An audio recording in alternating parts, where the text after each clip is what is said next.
Сәлем достар, сіздермен Айгерім. Бүгін біз сіздермен дәмі ерекше жұп-жұмсақ болып шығатын батоннан дайындайтын боламыз. Жасалу жолы өте оңай. Мен рецептім бойынша жасап көрулеріңізге кеңес беремін. Сіздердің әрбір қолдауларыңыз мен үшін өте маңызды. Сондықтан каналыма тіркеліп, лайк басып кетуді ұмытпаңыздар.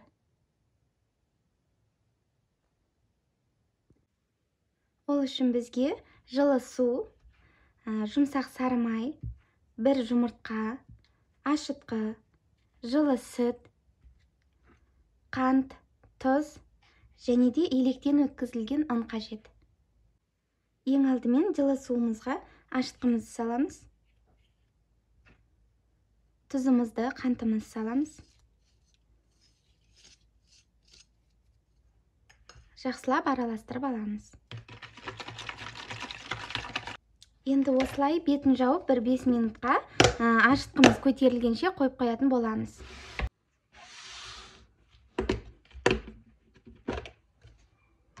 Мінекей, ашытқымыз 5 минут тұрды, көтерілген.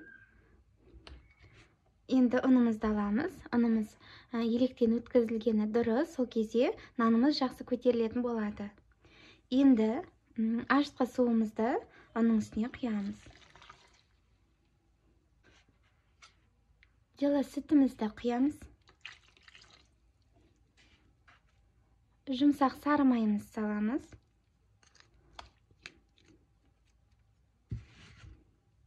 Енді бір жұмыртқамызды саламыз. Қамыр илейтін боламыз. Мінекей, қамыр илеп алдық. Қамырымыз қолымызға жабысып тұр. Сол үшін майдың көмегімен қамырымызды тағы бір илеп жинап алатын боламыз.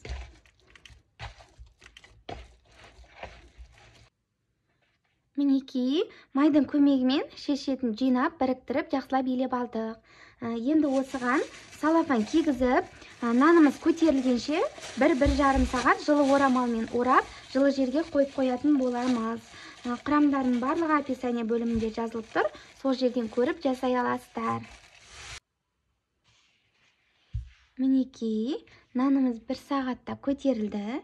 Енді осыны қолымызды майлап, табағымыздан шығарып алатын боламыз. Баспаңыздар. Осы қалпында шығарып аламыз.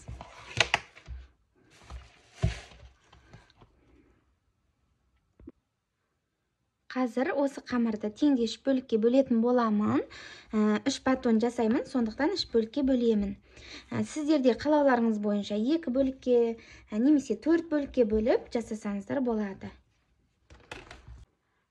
Мінекей, қамырымызды 3 бөлікке бөліп алдық. Енді осының 2 бөлігін шеттеп, салафанмен орап қоятын боламыз. Қамырымыз кеуіп кетпес үшін. Енді 1 бөлігін алып жаятын боламыз. Ол үшін тағы да қолымызды бір майлап жібереміз. Қолымызбен жайып жіберсек те болады. Немесе осындай кішкентай оқтаудың көмегімен жайсақ та болады. Осылай шет-шеттерін қолымызбен басып жіберсек болады. Мінекей, дайын болды. Енді осыны дөңгелетіп орап шығамыз.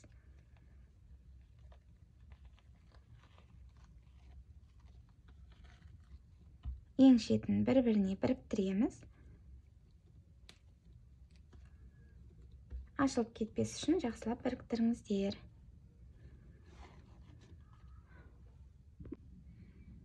Мінекей, біріктіріп алдық. Енді осыған кішкене ұн сеуіп жіберіп,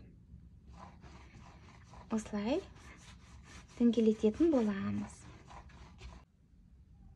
Мінекей, дөңгелетіп алдық. Енді осыны пешіміздің табағының астын майлап жіберіп салатын боламыз. Мінекей, пешіміздің табағына салып алдық. Мен табағым кішкентай, сондықтан қиғаштап салып алдым. Бір-бірден пісіретін боламын. Енді осының бетін пышақпен кесіп шығамыз.